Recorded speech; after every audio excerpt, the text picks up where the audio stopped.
You might think that I'm nuts for calling this a quadratic equation, and you would be right, because this is not a quadratic equation. This is a quartic equation because we are squaring x squared, that's x to the fourth. So this isn't exactly quadratic. However, it is in quadratic form. Take a look. Here we have stuff squared.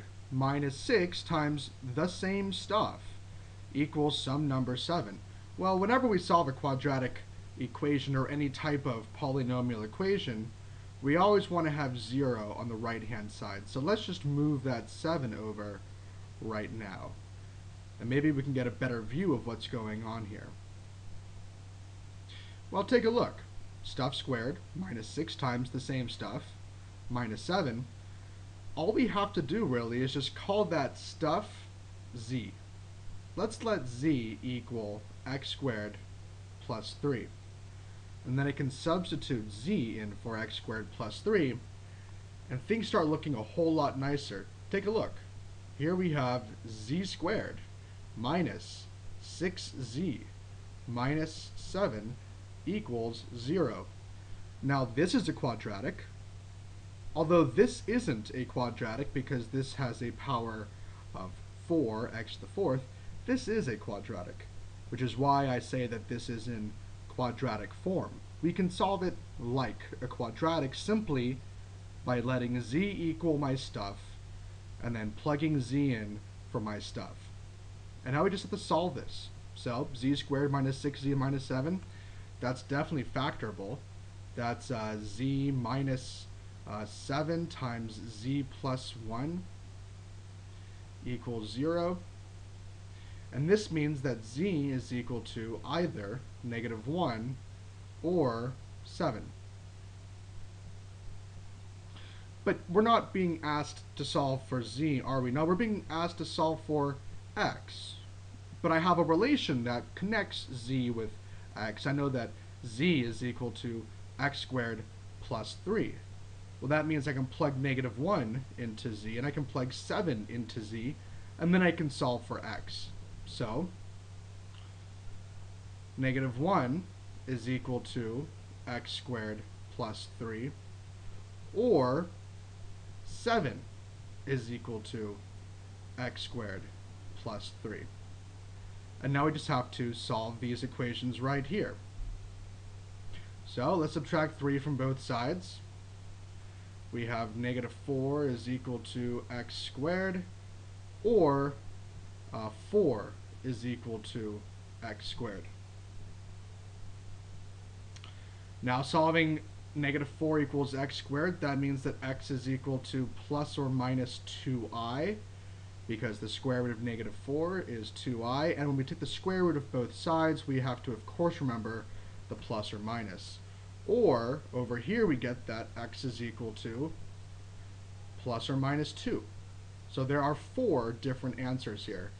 Plus or minus 2i, or plus or minus 2. Now let's take a look at another example. This is another equation in quadratic form. It's not really a quadratic, again, because our highest power here is 1, root x, that's the power of 1/2. We don't have a power of 2 here, it's not quadratic. But it is in quadratic form because if you think about z as the square root of x, then this means that z squared would be root x squared, and that's just x.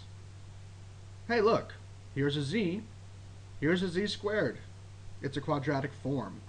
So let's rewrite the entire thing, z squared as x plus 4z, that's root x, minus 21 is equal to 0. So we solve this, which factors down to z plus 7 times z minus 3, because 7 times negative 3 is negative 21, and add to positive 4, and this is all equal to 0. This yields z is equal to negative 7 or positive 3. Well, once again, we're not being asked to solve for z, we're being asked to solve for x, and of course we have a relationship between z and x. Z is equal to the square root of x. So I could plug negative 7 and 3 into z, and that should tell me what x is. So here we have z, negative 7, is equal to the square root of x, or 3 is equal to the square root of x. Now, in order to get rid of the square root, what we have to do is square both sides. Of course, we have to be extremely careful here, because when we square both sides of an equation, there is the distinct possibility of getting answers that are not in my solution set. So if we square everything, we absolutely have to check the answers afterwards. Negative 7 squared is 49, and that's equal to x, or root x squared, that's x, and 3 squared is 9, so here we have 9 is equal to x. But once again, we need to double check our answers. Let's plug them back into the original formula, which was x plus 4 root x minus 21 equals 0. Let's try this one first. 49 plus 4 root 49 minus 21 equals 0.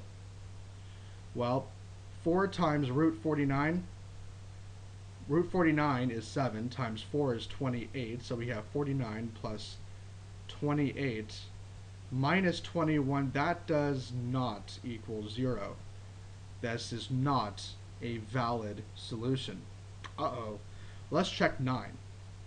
Here we have 9 plus 4 times the square root of 9 minus 21 equals 0. Square root of 9 is 3, times 4 is 12. 9 plus 12 is 21. Minus 21 is in fact 0. So the answer here is x equals 9, and that's it. X equals 49 is not one of the answers. There's only one solution to this problem. Thank you for watching.